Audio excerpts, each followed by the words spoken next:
Welcome back, everyone. Michael here with Offshore Citizen. We haven't done a comparison video in quite a while, but people seem to like those. So today I'm going to compare two of the most popular places to move over the last year. I have lots and lots of people I talk to, number every single day, and there's this is a conversation of where are you going to go in the world, right?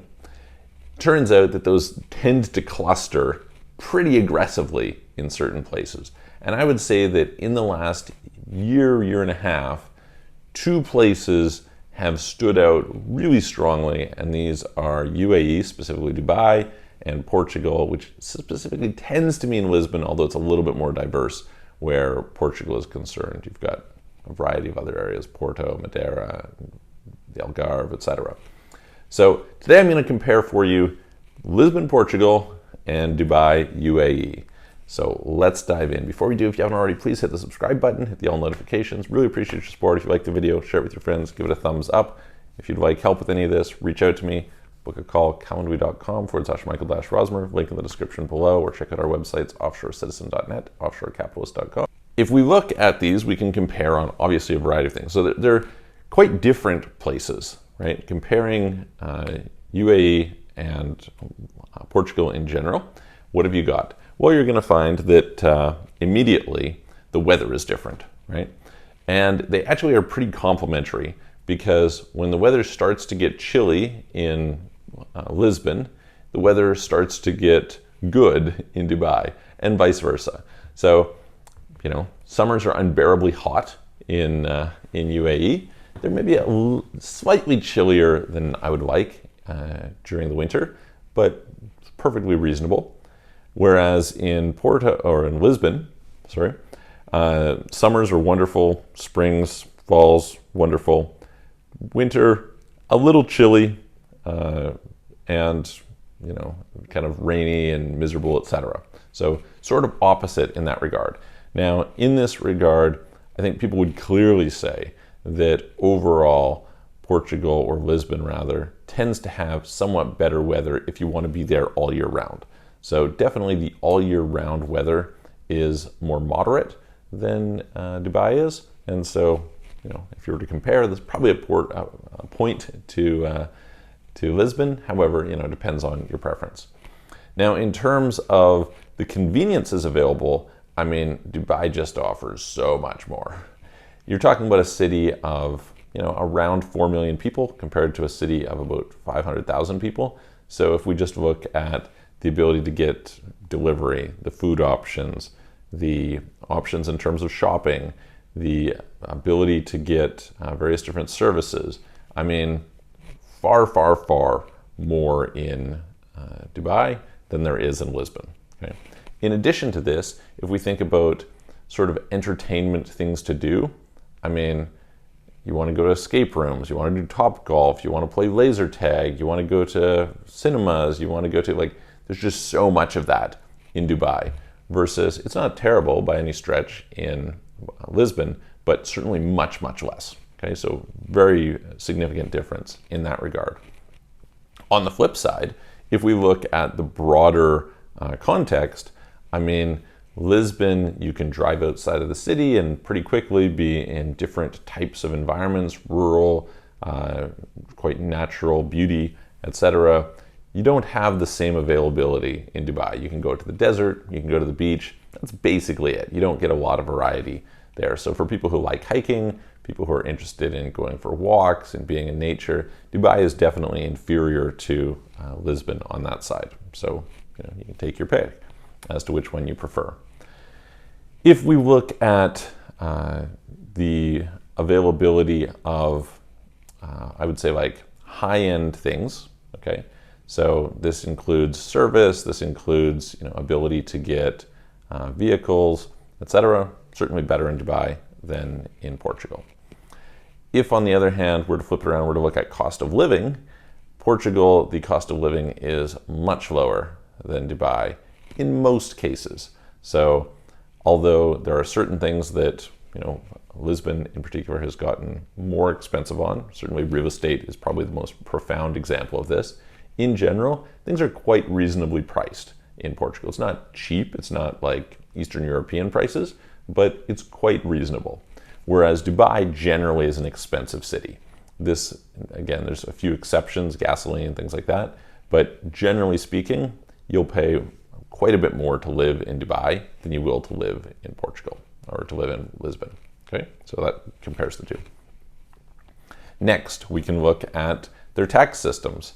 So when it comes to taxes, I mean, Dubai just has zero tax. Zero corporate tax, zero personal tax, no financial reporting. That's that. They do have VAT of 5%, but it's, just built into the prices, so not so much a big deal.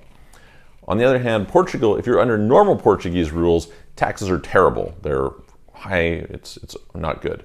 Now, under the NHR, as well as if you're doing crypto, etc., there are certain classes of income that, at least for a period of time, you could potentially get, low percentages of as low as potentially zero. So royalties, potentially zero for 10 years, dividends, potentially zero for 10 years, although you may have to pay corporate tax, so you may have some tax in there. You can plan around most of it. You can lower it to, I would say usually 13% and lower in a lot of categories of income is pretty achievable in Portugal for a period of time anyway. However, capital gains are taxable at 28%, not so good. Certainly VAT is much higher, although realistically, I would just look at what is the item price post VAT and compare, and in that regard, often because things have to be imported, etc., it's more expensive in Dubai anyway. So Lisbon still probably wins in that regard. And so overall, tax is more complex. It depends on your circumstances, but it's really hard to beat Dubai with just zero tax, right? Then we can flip around and we can look at something like banking. Now, you can actually get pretty good quality banking in Dubai. However, that banking has some challenges associated with it, and certainly is not open to, for example, crypto. On the flip side, with respect to Portugal, you have quite a number of banking options. It's pretty easy to get set up on the personal side anyway, and it is very crypto friendly compared to a lot of places out there. So I would say they each have their pro and cons, but I would give a slight edge most likely to Portugal, depending on your use case. If you're not in a situation where you benefit from that use case, then Dubai might be better. I would certainly rather have a large amount of money held someplace like First Abu Dhabi Bank than I would in most of the Portuguese banks. But there's quite a number of international, well-recognized banks available in Portugal that are quite solid, etc., and have relatively good interfaces. So you can compare. What about in terms of other factors like connectivity? So on the one hand, I would say it's really hard to beat the connectivity of Dubai. I mean, you're talking about the center of the hub for Emirates. You've got Fly Dubai. If you go just down to Abu Dhabi, which is quite close, you've got the center of Etihad. So you have three major airlines, all with their centers right there, which means you have incredible connectivity to all over the world. On the other hand, unless you're flying regionally, it depends on where you're going, but usually you're going to have a fairly long flight. So there's not a lot of short flights. Okay, if you're going to, Bahrain, Kuwait, Oman, places like this, then yes, of course, it's short.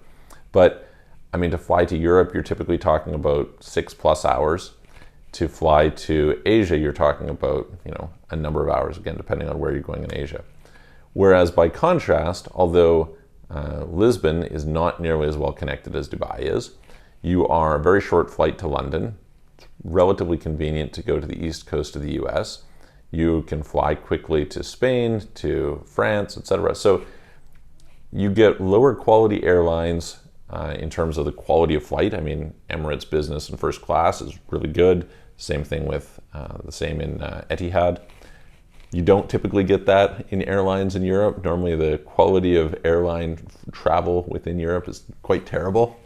But on the other hand, you do have easy flights that you can go really quickly for low cost. And so that's kind of attractive. It depends, I think, on where it is that you want to fly, which one might make the most sense for you, okay? What other factors are there? We can look at the ease of immigration. These are both countries that are pretty easy to immigrate to, and that's one of the reasons why it's appealing to go to both of those places. In the case of Dubai, you usually have three main routes. The one is you might be a virtual worker, you can show a fixed amount of income, and you can get residency pretty easily in about 3 weeks. You can also start a company. Takes, by the time you go through the whole process, maybe like 4 weeks, but you don't have to do that all once you're in the country. You can start before. It's relatively easy, relatively quick. It gives you a 3-year visa. You also have the option of buying property, and you can get, anywhere up to a 10-year visa, depending on the value of the property. So pretty quick, straightforward, easy options. It's definitely one of the easiest places to immigrate to. On the flip side, you have Portugal. And in Portugal, we often have something like the D7 visa or the Golden visa. There's a few others as well, but these are the most common ones that we look at. These are a little bit more complicated to get because generally they have some sort of application in a foreign embassy. So that's a little bit of a hassle. You can't just come to Portugal and do everything there, whereas you can in Dubai. You can just come and take care of everything once you arrive in Dubai. So a little bit more complicated in that regard. Also, the Portuguese system is quite bureaucratic and slow. If you say do a D7 visa, you first get an approval outside of the country, then you come to the country, you apply to go to an immigration office. It's usually going to be a 2-month wait during the time while you're trying to get access, so that's not so great, right? On the other hand, the Portuguese programs lead to citizenship, which is, much more attractive. In Dubai, none of the programs lead to citizenship at this point in time. So this is a big deal. The UAE residency does, for certain nationalities, give access to a few extra countries, which is interesting. And likewise, if you're looking at Portugal, it's a Schengen visa, so you gain access to the Schengen zone, which is arguably better than the UAE equivalent. On the other hand, if we look at it from the standpoint of cost, they're roughly the same. It's probably, for a lot of people, it's going to be slightly, it will depend on the type of the visa that you're doing. Might be slightly cheaper in certain cases with one versus the other, but more or less similar ballpark. Then we can look at the minimum stay requirements. So the minimum stay requirements in UAE is 1 day every 180 days. In most of the programs, you have some that you can have even less requirements than that. So very easy to maintain. The D7 visa requires a 6-month stay per year. So that's, quite a bit of time that you have to stay. And it means that you have to become tax resident, which is maybe for some people a downside, as well as you're in a situation where you can have the Golden visa. And this is, a week to 2 weeks per year. So pretty easy to maintain, but maybe not quite as easy as what you have with Dubai, where literally you can just fly through there, walk through customs and come back. It's incredibly easy to maintain. So those give some key differences in all these things. So this would be a few different considerations that I would have. I would maybe also add to here the concept of infrastructure. Infrastructure is really good in Dubai. Infrastructure in Portugal is quite good. I think that you're pretty well off in that regard, so they're fairly comparable. Again, the costs of, say having a cell phone plan or something is going to be cheaper in Portugal than it will be in Dubai. And again, you have the ability to roam typically throughout the EU, which is also a really good benefit, which you don't get in Dubai. So it really is a question of what are the trade-offs for you. We can look at culture.